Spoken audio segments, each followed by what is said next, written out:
This month, a processor designed in Shanghai became a standard part of the default Linux build. No press release. The instruction set beneath it belongs to no company.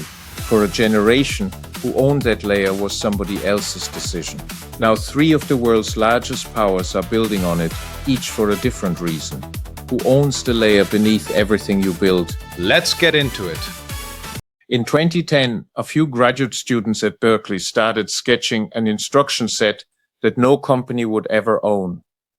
This month, without a press release, their idea walked into the default Linux kernel. This is the Hamberger report. I'm Andreas Hamberger, Enterprise Architect, Wellington.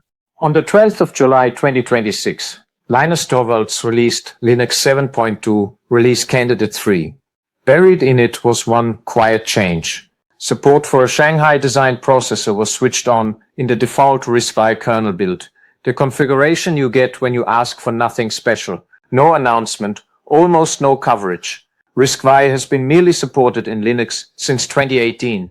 Now for the first time, desktop-grade RISC-V hardware ships in the standard build by default. Last month, this series looked at language, the shift to Rust, and who controls the guarantees your code rests on.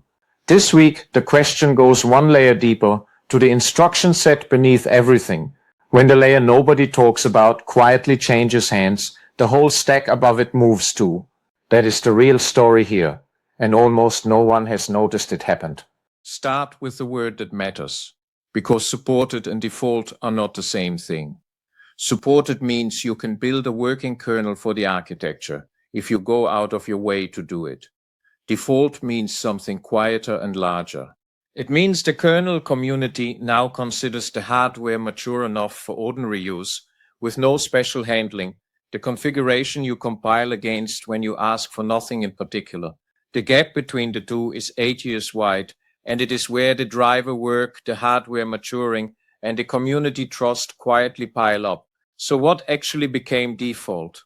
RISC-V is not a chip. It is an open, royalty-free instruction set, the contract that defines how software talks to a processor. It was designed at Berkeley from 2010, handed to a non-profit standards body in 2015, and merged into Linux back in 2018. The thing that makes it different from the chips that came before is simple.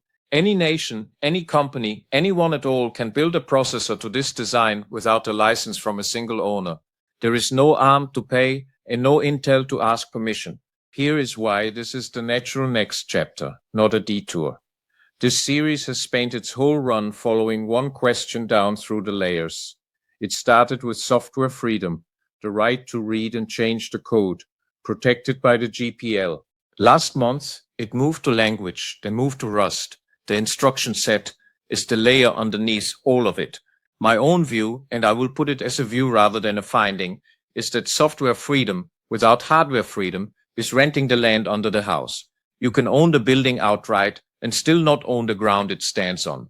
Now the honest objection, an open specification, is not the GPL. It does nothing to stop a company selling you a closed proprietary chip built to that design as a black box. The freedom is at the floor, not the ceiling, and it is still worth having. No single company can revoke your right to build, price you out, or be pressured by a government to cut you off. On Friday, the 4th of September, this channel launches 9 episodes, open source series, free as in theft. Subscribe so it reaches you. One commit does not make an architecture mainstream. A run of them arriving from different directions at once does. The standards body reports that RISC-V has grown past 4,600 members across more than 70 countries.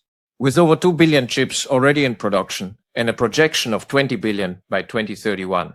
That figure comes from the organization's own annual report, so treat it as directional, not audited.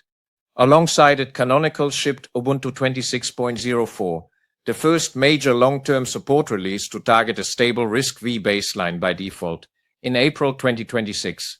In March, Alibaba's research arm released a 64-bit RISC-V desktop processor built on a 5 nanometer process, and the hardware in the kernel commit fits the same pattern, an 8-core desktop-grade chip from a Shanghai company, running at up to 2 GHz, shipping on small form factor boards you can actually buy. Membership, chip volume, a long-term support distribution, and a place in the default kernel build. Put those four together, and that is what first-class citizen means in 2026. Not a headline, a baseline, forcing. And it is worth stating plainly, when the layer beneath a trusted system is a contract no single company owns, the design can be read rather than taken on faith. The United States Space Agency, NASA, chose a RISC-V design built on SiFive cores for its next-generation high-performance spaceflight computer, the flight computer meant to run trusted systems whose hardware cannot be quietly swapped out or remotely switched off. The United States Defense Research Agency, DARPA, built its hardware security program on RISC-V for the same reason.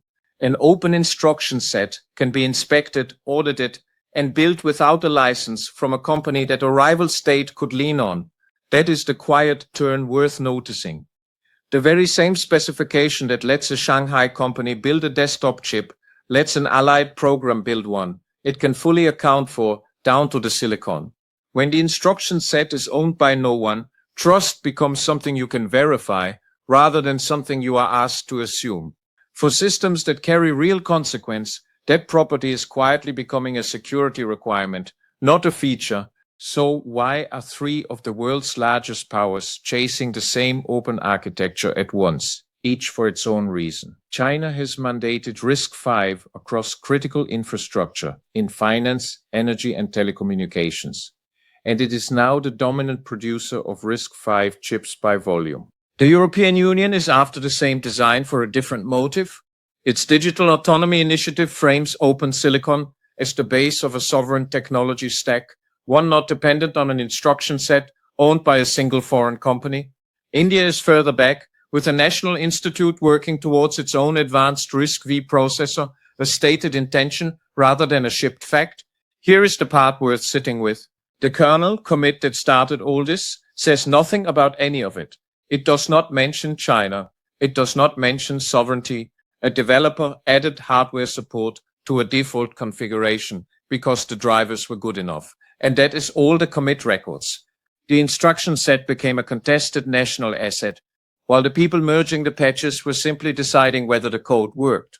The commit in this release candidate will not trend. It closes no chapter with a flourish. What it marks is the moment the kernel community stopped treating open silicon as an experiment and started treating it as expected. The same quiet shift that once turned Linux itself from a hobby into infrastructure. There is a New Zealand thread in this, and it is not nostalgia. For 30 years, I have watched organizations here treat the layer beneath the application as somebody else's problem until the vendor changed the terms or retired the platform and the background fact became a scramble. The lesson RISC-V is quietly teaching is the one this series has argued from the start. The layer you do not control is the layer that eventually controls you, and the time to care about it is before it moves, not after.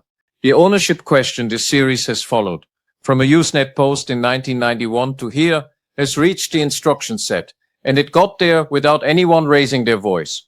When did a processor architecture last make a decision for you, a platform that vanished under a system you relied on? I would like to hear what it taught you about who really owns the stack. That is the Hamberger report for today. If this was useful, subscribe and hit the like button. It helps more professionals find the channel. You will find links to everything we covered in the description below. I am Andreas Hamberger, and I will see you tomorrow.